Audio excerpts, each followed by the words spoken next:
I actually decided to get into ontological coaching because it was a branch of metaphysics. It's what resonated with me the most. Ontology means the essence of our being. Um, Basically, it's the nature of like human existence is what ontology is. Um, so yeah, it's a philosophy, and it's a branch of metaphysics, and so that in and of itself really, really interests me because I looked at tons of other coaching programs out there, and a lot of it was great. I mean, they all offer something different, but a lot of it was more just really surface level kind of coaching. That's what I felt. Very like, I don't know, just moving pieces around that just really never got to the root of really people. And so the reason why I chose the ontological coaching was because I was into metaphysics and like really, asking a whole bunch of existential questions of like, why am I here? What am I supposed to be doing? All these things were kind of going through me at the time. And I've worked a lot of different jobs and professions to where I was like, I can't do this forever. And so I sought out ontological coaching, and I went to the New Field Network, which is out of Boulder, Colorado, and then we actually did 2 5-day retreats up in the mountains. So that was really beautiful experience to really get the in-depth training. It was an 8-month program, 8-month long, and then there's 2 5-day retreats that you do up in the mountains to where you're kind of tight knit and eat together and work together and get coached together. So, and then ontological coaching, they use 2 different models that are they found very effective, and it's the OAR model, which is the observer action results model. So the way that they look at it is, in life, a lot of times we live in the action results of this model. And so we're making the same actions, getting the same results, and it's all good when everything's going well. But a lot of times we have breaks and transparencies where things don't go according to plan. And so what happens is we find ourselves still making these same actions, and we're just in this feedback loop of just the same stuff over and over again. And then comes in where ontological coaching, we focus on the observer that you are, and the observer that you are is made up of our body, our emotions, and our language, and they kind of overlap, all 3 of them. And then where they intersect in the middle, people within the ontological community, they consider that your soul.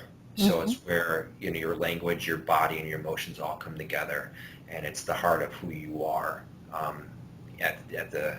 So your soul, pretty much. And so in ontological coaching, the biggest thing is we challenge the observer that you are in the world. So it's to help people see the world with new eyes. So to start getting the results that they want and that they desire in their lifetime, and to have a good life, the life that they wish to have. As ontological coaches, our job is to be master observers of people and of the world and of everything around us. And so our job is to ask powerful questions to coachees or clients to help them shift their perspective and change the way they look at the world. And they do it all on their own. So the cool thing about it that I love the most is that it happens so organically and so just naturally that people have these aha moments, and eventually something in their being does shift, and they call that an ontological shift, which is when you have a literal shift in your being. And then when you have that shift in your being, everything changes. All your results start to change. Everything starts to change. And it's a beautiful thing because that's only the beginning of your journey. And a lot of times, people spend their whole life in that action results. Yeah. And they don't come off of that, especially if everything's going well, right? It's fine. And then So it would be kind of, I don't know, I think about that feedback loop. I think about maybe like someone going through like a midlife crisis, Mm-hmm. right? It's going awesome, it's going awesome, it's going awesome, and they wake up one day and they're like, oh shit, what am I doing here? Mm-hmm.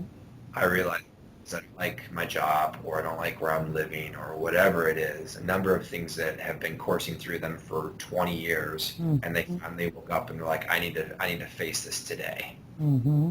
It doesn't have to be that far down the road True. Yeah. for people. Yeah. And it it's cool how the training's set up too. So the first 4 months you learn what ontological coaching is, and you actually get coached through the first 4 months of the training. And that was really profound for me because I had an ontological shift of my own throughout the process. So what I found out through being coached by an ontological coach was that I was living, I had a master assessment about a master assessment of shame and guilt in regards to some things that have happened to me in my past. Does that mean that's an assessment that you were giving to your own self? Exactly. So it's an assessment that one of the things that they talk about too within ontological coaching is that we get caught in drifts in life. And so sometimes we're in these drifts for a day, sometimes we're in these drifts for a month or years or a lifetime. Mm-hmm. And when we're in these drifts, we don't even realize that we're in them. Mm-hmm. And we have all these things that we go into resentment or resignation, and we're okay with that. Mm-hmm. And unless someone, like, obviously if we go seek someone to help us find these blind spots that are we're just tired of living this life that we've created for ourselves. So for me, experiencing that ontological shift, I had something happen when I was 23. A couple of things really close together in my life. One was a passing of a family member, and the other was getting in trouble with the law. And with those two things happening, and I was 23 at the time, and this I started living in this master. I mean, I can talk about it now since it's been brought into my awareness and my attention. But I was living in resentment and resignation, and I was shameful of that 23-year-old version of myself.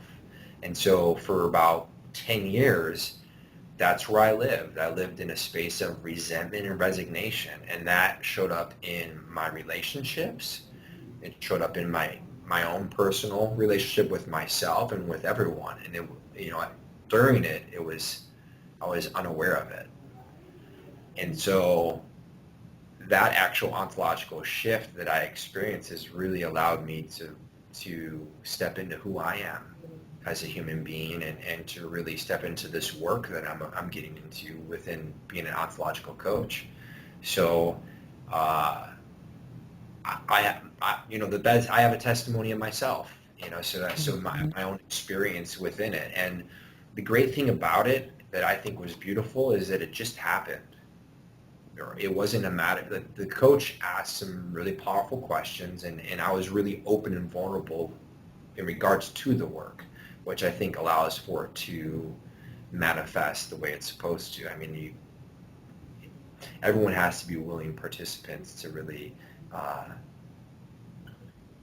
see it kind of transform. Mm-hmm. So, uh, and that's pretty much where I'm at in regards to ontological coaching. And so that's why I chose it, and then to experience that personal shift within my own being has really made me a believer in it, and I really think it's coaching at a soul level. And you and I have had many conversations about the soul and the 5 stages of the soul, that book. And so it's what I'm passionate about. So, and then recently, you decided to kind of add something kind of to your coaching, and that's the open hand work. Is there a specific name for that? Because you're thinking of becoming a Yeah, so facilitator of that as well, right? Yeah, absolutely. That is, yeah, it's spiritual life coaching, I think is what they call it. So yes, I would love to move forward within that modality to become a facilitator in it, because I think it's more up my alley in regards to spiritual evolution of our souls and Mm-hmm. what's really going on the planet. Mm-hmm.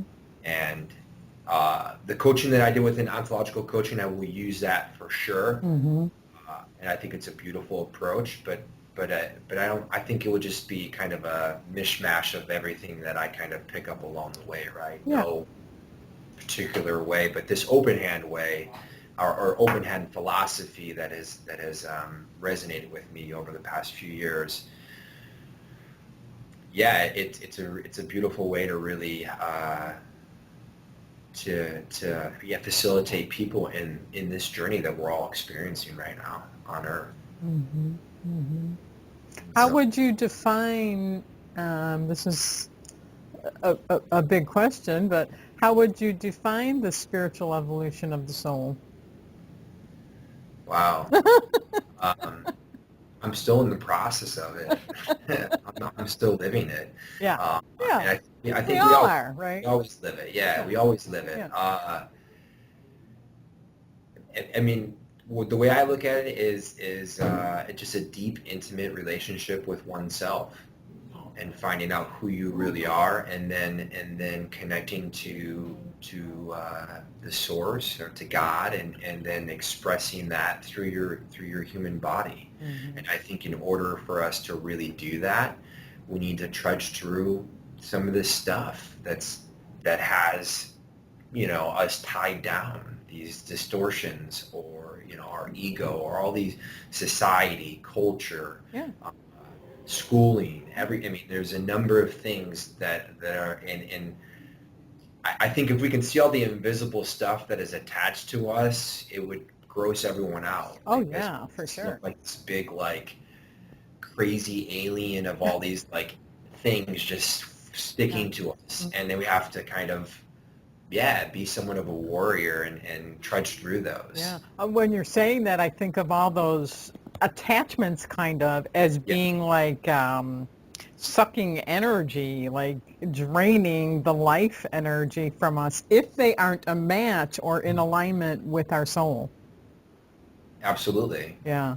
And I think, and as you experience that, because I think when we start to express from a soul level, yeah, those, you start to become lighter. We start Mm-hmm. to become lighter, and things start to fall away naturally. And kind of like what you were just saying, is some of those things, they're just not matching vibrationally, Yeah. and so they're just misfiring. And then Yeah. at the end of the day, you come out, who you are, Mm-hmm. which is a spiritual being having a human experience, which is said by a lot of people out there Yeah.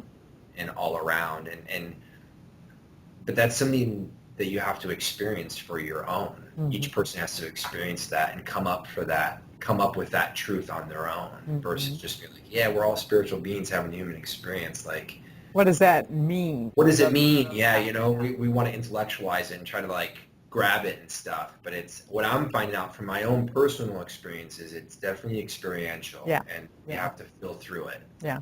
and navigate through it. And Mm-hmm.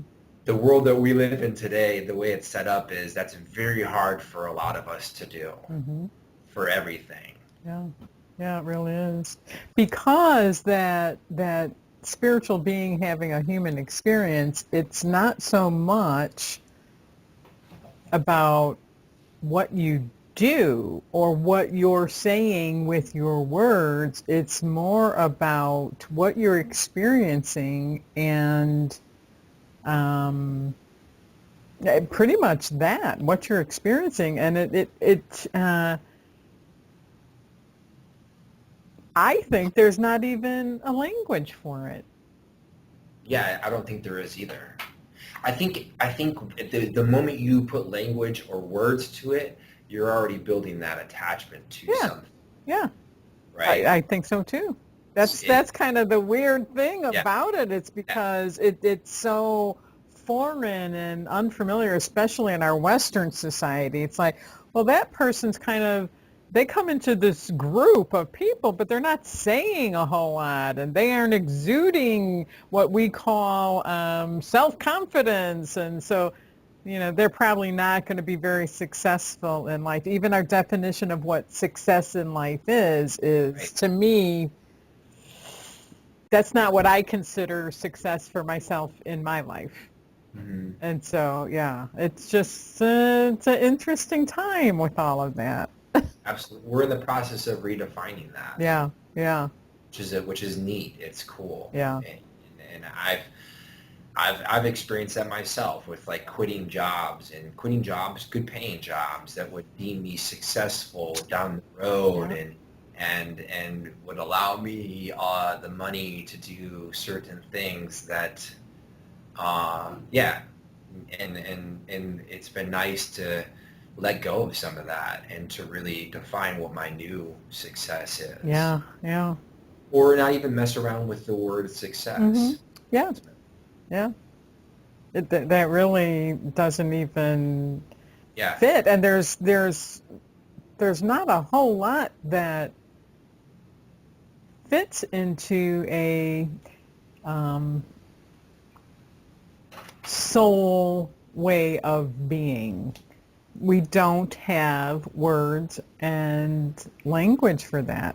We just really don't. And so as a spiritual coach, that's going to be a challenge, I would imagine. I'm not sure how open hand, does it, but No, I think you're right. I think that's definitely going to be a challenge. I think because a lot of it is feeling and expression is what I feel that comes up for me the most, is because even in some of the work that I've done with some facilitators from my own work and my own journey is it's really awesome. You're being challenged with everything that comes out of your mouth in regards to whatever it is you say. So I don't want to say, here's an example. I don't want to feel like this forever. Well, Irma, what's forever mean to you? mm-hmm, mm-hmm. What is forever? Right? And then you kind of trudge through that distortion. You're like, you start to contemplate and reflect back on what forever is. And you're like, yeah, I mean, it's something that I made up in my, that my mind put something to, and that's where all those attachments come to me, like freaking out about it. And then that's where the distortion is. Yeah. Within that one sentence, right? And then Yeah. you move on to something else, and you're asked to be like, well, what does that mean to you? What's your definition of success? And you literally, wow, yeah, you definitely need a sword for this work. And Oh, yeah, yeah. and you just trudge through. And the great thing about it is that we're given these mirrors each and every day in all of our interactions of how we're showing up in the world. And this is a lot with the open hand work of what he talks about, of just, how am I showing up now? What am I being shown, and how am I being shown to act now, kind of thing. Mm-hmm. And I think that's very interesting. And it's one of those things where I've tried to intellectualize it, but it's more of an experiential thing. It's connecting with the flow of life. Mm-hmm. Mm-hmm. And just being. Yeah, yeah. Just without trying to label it. Yeah. Something that came to my mind as far as like spiritual coaching and not necessarily having a language for it, something that a space I go into if I'm working with a client is really a space of allowing. Mm. So not predicting or kind of pushing towards an outcome, just an allowing and an unfolding of what's happening in that moment. Kind of allowing higher vibrations to come into that interaction and let those vibrations kind of move and guide, not me, not my ego, and not me thinking I know what's best for that person. I don't. Mm-hmm. Yeah, you don't want to play God, right, Irma? No, I don't. No, thank you. That's a lot of pressure. And then That would be an also, exhausting life. yeah. And then also, I think for myself, as far as like the um, spiritual, and even spiritual has so many attachments to that word, but what's that? No, I said totally, for Yeah. sure. And I think, yes, I can relate to that. Because really all the kinds of like coachings and labels that you can give, like coaching or like getting into the work, they all kind of rub me the wrong way. Yeah. Because they all mean something different. Yeah. Yeah. I know. And then That can be a challenge. then I need to show up a certain way. It's like, no, like how do you do this organically and authentically without it being this or that? Yeah. Yeah. Yeah.